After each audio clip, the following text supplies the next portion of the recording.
Bismillah walhamdulillah wassalatu wassalamu ala rasulillah. La haula wa la quwata illa billah, amma ba'du. Wa qad qala Allah ta'ala fil Qur'anil azim, bismillahirrahmanirrahim. Wa nunazzilu minal Qur'ani ma huwa shifaa'un wa rahmatul lil mu'minin. Al-ayah. Wa qulu hadratul mukarram wal muhtaram sayhuna wal mursiduna wa wasilatum bainana wa bainallah wa wasilatun nujuli rahmatillahi alaina sibul fadilah wal barakah wal karamah al mursid bila adailallah murabbi ruhina wal jasadina. Al maksud guru dan orang tua kita bersama, pembimbing ruh kita bersama, Sayyidi Pangarsa Aba Kyai Haji Junaidi Al-Baghdadi. Kita doakan semoga beliau senantiasa Allah berikan nikmat sehat panjang umur. Amin. Apa yang beliau rencanakan semoga kabul hajat, kabul maksud. Amin. Doa beliau semoga tambah-tambah dimustajabkan oleh Allah. Amin. Dan kita seluruh pengikutnya, seluruh santrinya, jamaahnya, semoga juga kecipratan barokahnya. Amin. Yang saya cintai para alimul ulama, para ulama, para kiram, para imam-imam manaqib, khususnya yang hadir di pondok pesantren Hidayatul Muqtadin. Terlebih yang kita cintai guru-guru kita yang ada di tempat ini, barusan yang telah memberikan ilmu, berbagi pengetahuan kepada kita sekalian, Al-Mukarram, Al-Mukarram, Kiai Summa Ma'mun. Tepuk tangan buat beliau. Kita doakan semoga beliau senantiasa Allah berikan sehat, panjang umur dan barokah. Ada yang kurang nggak? Apa?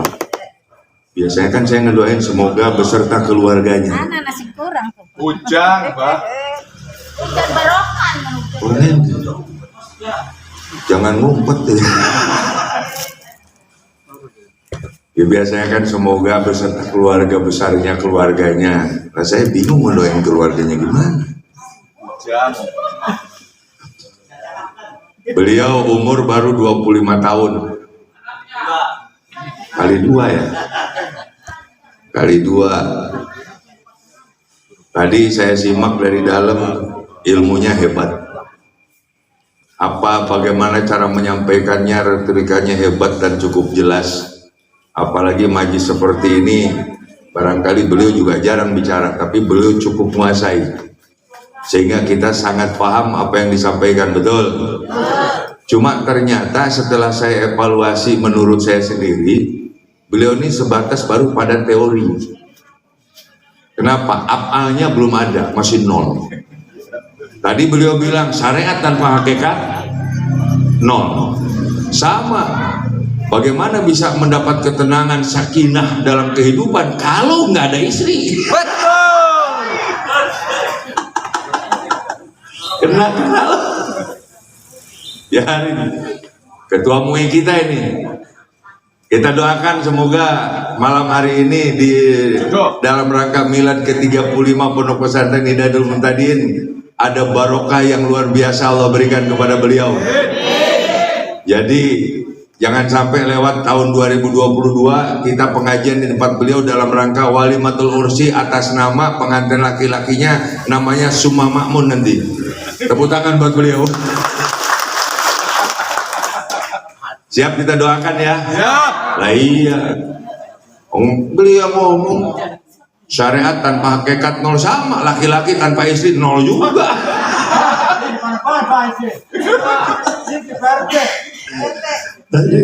Biarinlah kalau ngomel, biar ngomel ke bakunya aja deh. Alhamdulillah.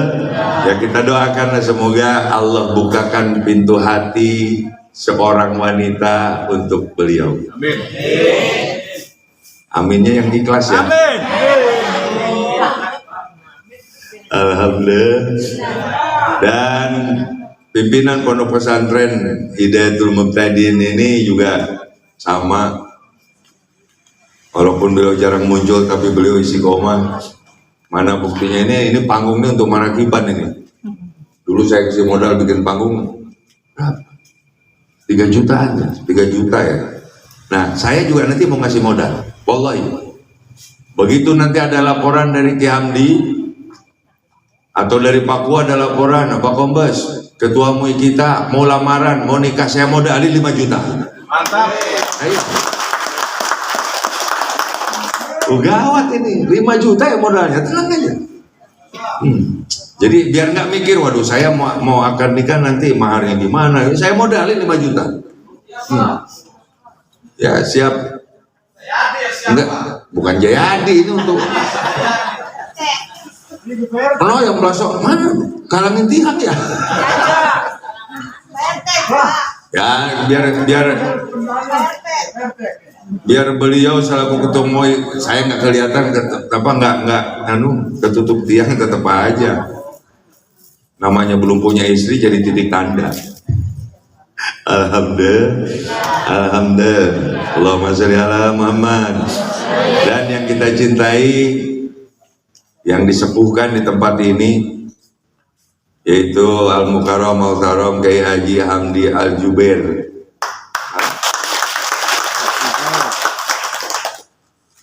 Kemudian beliau kita doakan beserta seluruh keluarga besarnya. Kalau ada keluarga, ada enak keluarga besarnya enak.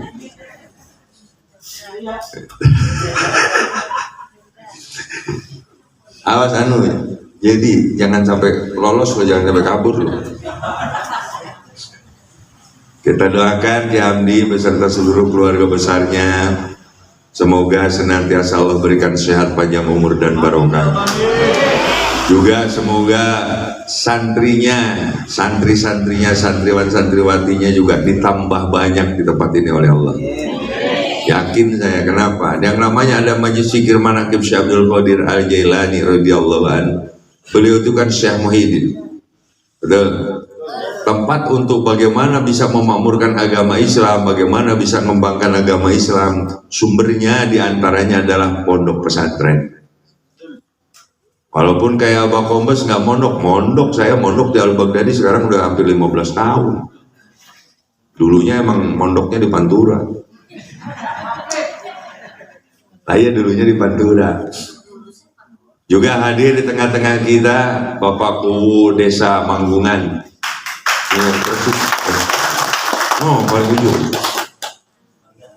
Kalau ini walaupun badan kecil udah punya istri. Saya ke situ lagi ya.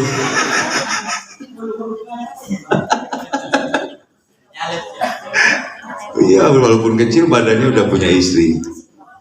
Kita doakan beliau beserta seluruh staf jajarannya, ke bawahnya sampai ke hansipnya lah, ada RT-nya itu kan, ada dusun, ada semua staf. Dan seluruh warga masyarakat Manggungan semoga senantiasa dibarokahi oleh Allah Subhanahu wa taala. Amin Allahumma. Amin Allahumma. Allahumma sholli ala Muhammad. Khusus seluruh jamaah yang hadir, inilah hebatnya zikir manaqib Al-Baghdadi. Malam Rabu kemarin didadak, ya banyak juga yang hadir, betul. Malam ini juga didadak. Kayaknya pemberitahuan ada undangan baru tadi ya, tadi siang. Tuh jam 4. Didadak kan tetap aja datang. Kalau pengajian biasa main dadakan paling yang hadir 2-3 orang. Betul. Nah inilah kita patut bersyukur kepada Allah Subhanahu wa taala bahwa saya sering sampaikan di antara sekian banyak warga masyarakat Indramayu, maka jamaah yang hadir malam hari ini adalah orang-orang yang terpilih. Siapa yang memilihnya adalah Gusti Alhamdulillah. Juga ada yang hadir jauh juga. Tadi kori kita tuh jauh dari Palembang. Al-Mukarram, Kang Ustadz, saya panggilnya Akang aja tuh, Kang Ustadz Abidin Ali, tepuk tangan buat beliau. Dan semoga beliau juga beserta keluarga besarnya, di sono beliau punya santri, Semoga Allah tambah banyakkan santrinya. Doanya juga semoga dimustajabkan oleh Allah Subhanahu wa taala. Amin Allahumma. Jadi malam hari ini kita milad atau haflah atau haul lah, apapun bahasanya jadilah. Yang jelas berarti umur pondok pesantren ini sudah 35 tahun. 35 tahun. Umur saya sekarang 27, jadi tuan pondok. Belakang ya, Pak. Hah? 27. Balik. Hah? Kebalik ya? Hebat, saya salut tadi ada tampilan arba'in dari santriwatinya di sini, itu bagus. Itu gambaran. Jadi putra putri kita juga sama, kalau pengen kayak begitu ya monggo kirim ke tempat ini. Kirim ke tempat ini biar bisa ngaji. Biar bisa ngaji. Ngaji juga bukan cuma alif bata atau baca doang, jangan. Biar bisa ngaji seperti anak-anak kita yang tadi tampil, ada berapa orang tadi? 7 orang ya? Iya 7 orang. Jadi kalau bisa ngaji enak. Kayak tadi yang pertama dibacakan oleh kori kita, salah satu ayat, wa nunazzilu minal qur'ani ma huwa shifaa'un. Ini ayatnya. Wa nunazzilu minal qur'ani ma huwa shifaa'un. Agak miring dikit aja. Ini di pondok pesantren ngajinya harus agak benar. Kalau salah nanti berarti Hamdi yang betulin saya. Nah kalau polisi salah wajar, kalau santri salah ya berarti tidur melulu itu, kalau nggak ngeliwet doang. Alhamdulillah. Bahwa Allah menjelaskan di sini wa nunazzilu. Ini kalau sudah nun ketemu nun, ini namanya muazzam nafsah kalau bahasa santri. Allah menunjukkan dengan keagungan Allah. Minal Qur'ani, bahwa sebagian daripada ayat-ayat yang ada di dalam Al-Quran ma huwa shifaa'un, bisa jadi obat. Namun syifa ini kalimat nakiroh namanya. Ini kalimat nakiroh. Kalimat nakiroh diantaranya ada 2 bagian, ada lisyagil umum, ada ma'rifat. Dan malam hari ini tadi kemarifatannya dibahas oleh guru kita Al-Mukarram Kiai Suma Makmun. Tepuk tangan sekali untuk beliau. Cuma ya itu, kasihan saya antar nangis nih. Alhamdulillah. Nah lalu pertanyaannya, kenapa sih kalau memang ini kita membaca Al-Quran bisa jadi, ya sedikit seperti ini, sifat jadi obat. Bagaimana supaya jadi obat? Ada hadis Nabi, liman qoro'aha, kalau dibaca. Betul? Kalau dibaca jadi obat. Contoh, ini Pak Haji Edi dari Bekasi, ada orang sakit misalnya, terus bawa air, Pak Haji tolong doain air, anak saya lagi sakit, dibacainlah Al-Fatihah, dibacakan Al-Fatihah. Tapi begitu diminumin sama yang sakit, angger be kagak sembuh, malah mati. Di mana sih letak kekurangannya? Tadi saya juga mendengar apa yang disampaikan oleh Kiai Makmun, bahwa kalau sudah dari lisannya terlontar atau terucap la ilaha illallah, dan ini pernah saya sampaikan waktu ngaji di Cipedang kalau nggak salah ya. Kalau sudah di lisannya la ilaha illallah, maka ke otak pun harus la ilaha illallah. Maka ke dalam hati pun harus la ilaha illallah, ke dalam kolbu pun harus la ilaha illallah. Kalau semuanya terkemas menjadi satu, maka dia akan masuk ke dalam rasa. Nah dari situlah maka Al-Quran dibacakan akan jadi obat. Betul? Baru bisa jadi obat. Lah kita ini kan beda. Contoh sekarang deh, pengajian sekarang nih, judulnya bener, zikir, niatnya bener yang diucapkan ilahi anta, tapi nggak sedikit yang merubah kalimat ilahi duit maksudi. Ayo jujur aja dah, ilahi usaha maju maksudi, ilahi biar dapat jodoh maksudi. Lo nggak apa-apa biar dapat jodoh. Ya Allah, aku datang ke pengajian biar dapat jodoh. Nggak apa-apa, bagus dapat jodoh di tempat pengajian. Lah sini lagi ya. Alhamdulillah. Allahumma sholli ala Muhammad.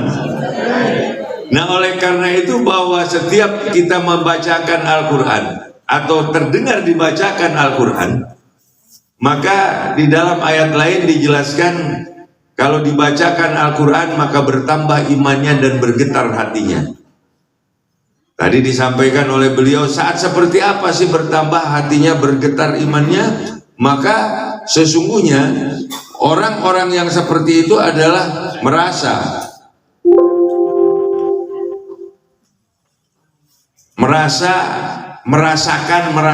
bahwa tadi disampaikan oleh Kiai Suma Makmun, kita berhadapan dengan Gusti. Maka dijawab apa yang tadi disampaikan dengan Al-Baqarah 186, wa ija sa'alaka ibadi anni fa inni qaribun. Di sini lihat huruf qafnya nggak pakai alif, bukan qarib. Kalau qarib wajan fa'il, dekat. Saya dengan jamaah sekarang berdekatan, beres ngaji bubar berjauhan. Betul? Udah nggak kelihatan lagi. Tapi ini berbunyi qoribun wajan fa'ilun, bahwa kita dengan Allah, kalau tadi disampaikan oleh beliau, kita melihat Allah, kita berhadapan dengan Allah. Qoribun, kenapa bisa berhadapan dengan Allah? Karena wajan fa'ilun, qoribun, sangat dekat dengan Gusti Allah. Alhamdulillah. Allahumma sholli ala Muhammad. Hidup zaman lagi. Ini gawat kalau ngaji di pondok pesantren nggak begini, nanti saya nggak diundang lagi ke sini. Lah iya, apalagi walaupun santri mungkin di kobongnya masing-masing dengerin. Ya, alhamdulillah. Jadi saking dekatnya dengan Allah, maka kita tidak ada jarak. Kalau sudah tidak ada jarak, maka tadi bahwa sesungguhnya di saat Al-Quran itu dibacakan bisa menjadi obat, karena itu berada di dalam rasa. Merasa bahwa kita benar yang membaca ayatnya, tapi merasa bahwa Allah lah yang menyembuhkan. Faiza maritu fahuwa yasfin. Kalau seseorang sedang sakit. Alhamdulillah. Allahumma sholli ala Muhammad. Lalu bagaimana sih caranya? Biar kalau misalnya air itu jadi doa, dan itu kan merupakan sebuah pertolongan dari Allah. Betul? Jadi jadi satu pertolongan dari Allah. Maka di saat dibacakan Al-Quran, maka Allah menurunkan pertolongan. Karena tadi ada lisyagil umum, ada ma'rifat. Mari kita yang di permukaannya aja, yang di lisyagil umum. Maka supaya turun pertolongan Allah seperti apa dan bagaimana, dijawab dengan surat An-Nasr. Iza jaa nasrullahi wal fath. Kalau sudah turun pertolongan Allah, yang sakit pasti sembuh, betul? Yang usahanya bangkrut pasti bangkit lagi. Yang belum punya jodoh kali ya.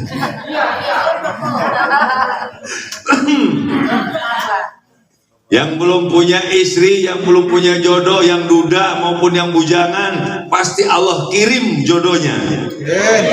Kenapa saya bilang pasti? Karena wawunya di sini ini wawu atau pelil jawab, sebuah kepastian, pasti. Amin lah, harus amin. Biar saya bilang, ya bila perlu bulan depan kita pengajian di tempatnya Pak Ketua MUI dalam rangka pernikahan Walimatul Ursi. Loh, modal udah ada ya, 5 juta. lumayan ya, 5 juta ya modal. Loh, ini saya nggak bercanda, pokoknya beliau punya istri, saya sumbang 5 juta. Sallu ala Nabi Muhammad. Gawat sebetulnya, banyak banget. Hidup zaman lagi. Jadi yang namanya pertolongan Allah turun itu pasti apapun selesai, betul? Lalu bagaimana sih supaya pertolongan Allah itu turun? Wa ra'aitan nas yadkhuluna fi dinillahi afwaja. Maka manusia datang berbondong-bondong memenuhi, memakmurkan masjid, sholat berjamaah. Betul? Datang berbondong-bondong memakmurkan majlis taklim, punya anak, punya cucu, dikirim ke pondok pesantren biar betul-betul belajar dan paham tentang akidah, belajar dan paham tentang agama Islam. Dan termasuk malam hari ini datang berbondong-bondong yang dari Bekasi pun datang ke tempat ini dalam rangka bagaimana menurunkan pertolongan Gusti Allah. Ini kan lebih dari 40 ya. Lebih nggak dari 40? Lebih lah, ada kali 100. Malah kalau basironya kita terbuka ini penuh sih. Alhamdulillah. Alhamdulillah. Datang berbondong-bondong. Lalu kalau sudah seperti ini, apakah pertolongan Allah turun? Belum. Kalau kita sudah ngumpul seperti ini, pertolongan Allah belum turun. Baru ada tanda-tanda akan diturunkan pertolongan Gusti Allah. Sama sebenarnya. Balik lagi pikiran saya ke situ lagi. Gimana ya kita ngambil? Biarin aja lah ya. Biarin dong, yang penting saya jelasin ayat. Lah iya, jelasin ayat sih. Tanda-tanda pertolongan Allah akan turun ya seperti ini. Kedepannya semoga pondok pesantren Hidayatul Muqtadin ini tambah banyak santrinya, amin. Dan santri-santri yang alumni dari sini bisa mengabdikan diri di tengah-tengah masyarakat, amin. Apalagi yang datang ke tempat ini punya masalah, pasti Allah akan tolong diberi jalan keluar dari masalahnya, betul? Yang datang ke tempat ini usahanya lagi bangkrut, pasti akan Allah tolong dibangkitkan kembali usahanya, betul? Yang dagang dilariskan dagangnya, termasuk yang belum punya istri. Loh, ini nyata kok. Saya ngejelasin ayat. Di sini ada tanda-tanda akan turun pertolongan Allah bagi yang masih bujangan. Masya Allah. Mimpi apa ini ketua MUI tadi malam itu? Bisa ketemu abang kompeti kayak gini. Yang dari awal saya dilempar materinya ini terus semua ya, dari Kori ini. Tadi beliau sendiri ngejelasin, cuma saya pertegas dengan ayat-ayatnya. Ya. Jadi dengan kita kumpul seperti ini, baru ada tanda-tanda Allah akan menurunkan pertolongan. Lalu bagaimana supaya pertolongan Allah itu benar-benar turun ke kita? Pertolongan Allah diturunkan di pondok pesantren Hidayatul Muqtadin. Pertolongan Allah diturunkan di desa Manggungan.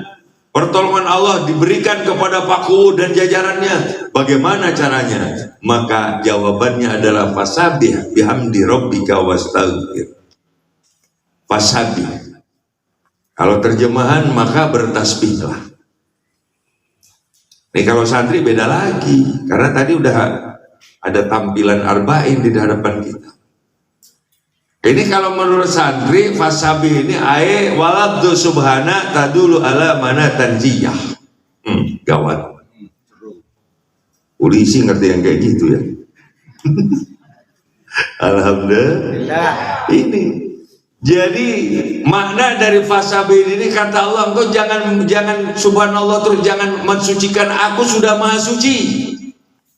Ayat tadul ala mana tanziyah, kata Allah, maka bersihkan dan sucikan hatimu.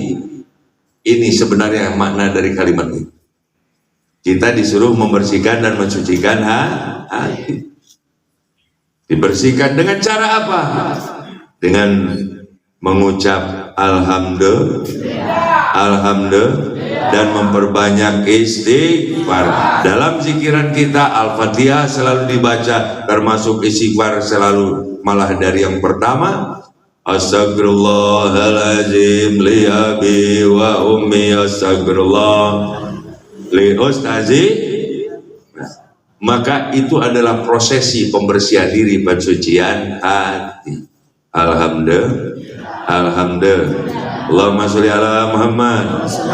Jadi kalau sudah seperti itu, maka sudah cukupkah pertolongan Allah akan diturunkan? Belum juga, belum juga. Karena kalau sudah pertolongan Allah diturunkan, kita tadi bisa membaca, bisa apa? Setiap ayat akan jadi obat, bahkan bukan hanya saja obat jasmani, obat rohani pun. bisa jadi obat rohani, bisa jadi obat hati, maka ujung-ujungnya kita menjadi orang yang ma'rifat. Namun sebelum sampai ke situ, tadi disinggung juga oleh guru kita Kiai Ma'mun bahwa kita harus meningkatkan keimanan dan ketakwaan. Iman, percaya dengan sepercaya-percayanya, yakin dengan seyakin-yakinnya. Ada hakul yakin, kalau naik lagi setingkat yang tidak lagi bergerak, al yakin, isbat yakin. Ini baru mantap. Namun kita di hakul yakin aja masih turun, betul kan? Turun, naik lagi, nggak apa-apa. Turun, naik lagi, turun, naik lagi. Itu dalam rangka meningkatkan, menghidup-hidupkan keimanan kita kepada Allah. Maka bagaimana sih supaya kita mendapat jaminan dari Allah di saat membacakan ayat jadi obat, dibacakan, diperdengarkan ayat jadi obat? Maka kita harus masuk ke ranah ketakwaan. Masuk ke ranah takwa. Alhamdulillah. Alhamdulillah. Maka balik lagi kata Allah, bersegeralah engkau kepada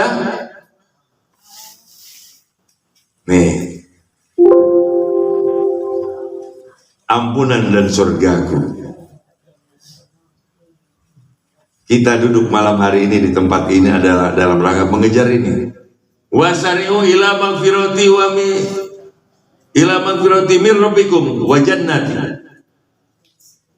Bahwa kita dari mana-mana kumpul di tempat ini dalam rangka mengejar ampunan dari Allah dan mengejar surga Allah yang konon menurut ayat ini luasnya seluas langit dan bumi. Betul?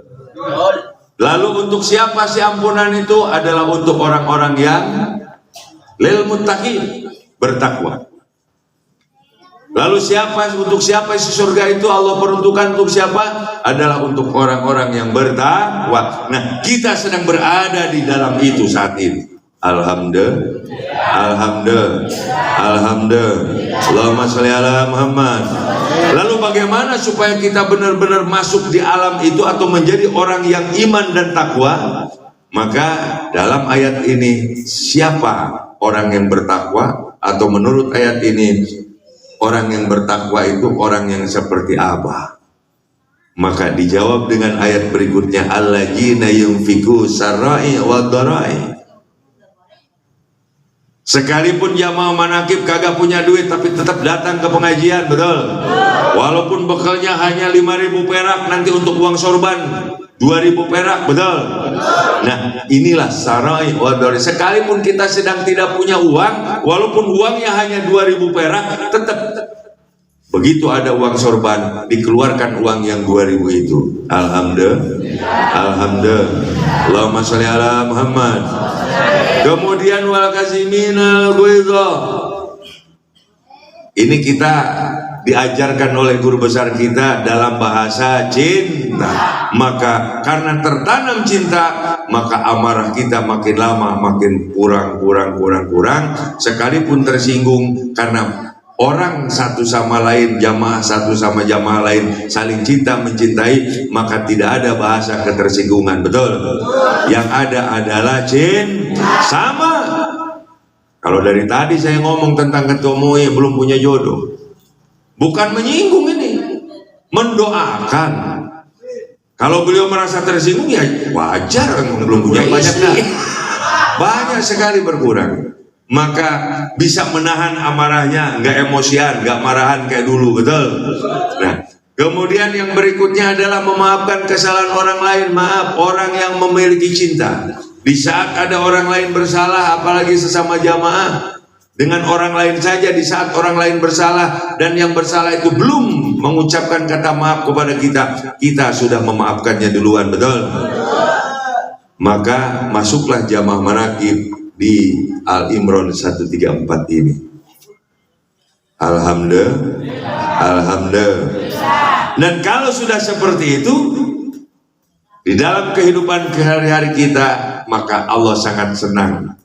Allah sangat suka terhadap perilaku-perilaku yang seperti itu. Dan ini tergambar dalam kehidupan jamaah manaqib. Tepuk tangan dulu semua. Ayo tadi yang pertama, sodako. Kita sodako nggak? Jangan dilihat jumlahnya ya, walaupun 1000 perak kita sodako. Sebab kalau banyak-banyak malam ini sodako 2000. Misalnya kalau banyak malam ini sodako 100.000, besok 100.000, seminggu aja udah hampir 1 juta, bangkrut. Betul? Karena Allah tidak menentukan di sini, di dalam usul fikih nggak ada harus sekian.